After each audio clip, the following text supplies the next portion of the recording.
Ito yung problema kapag matagal ka nang nasa ibang bansa.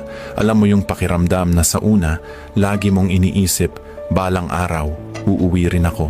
Pero habang tumatagal, napapansin mo, parang mas lalo nang nagiging mahirap umuwi. Hindi dahil ayaw mo, kundi dahil nagbago ka na, lumawak ang pananaw mo sa mundo. Nasanay ka sa tahimik na gabi, sa sistemang maayos, sa disiplina ng mga tao.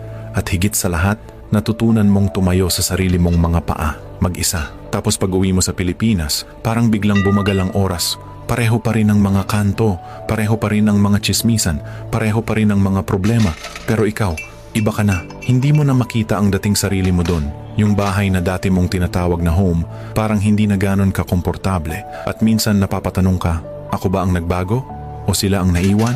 Pero alam mo, hindi mo kailangang masamain ang pagbabago mo dahil iyon ang bunga ng lahat ng pinaghirapan mo. Ang mga gabing nilamon ka ng lungkot, ng pagod, ng homesickness na tahimik mong tiniis. Hindi ka lang basta umalis, naging mas matatag ka, mas marunong, mas ikaw. At kahit gaano ka nakatagal sa ibang bansa, kahit parang hindi mo na mahanap ang home sa dati mong lugar,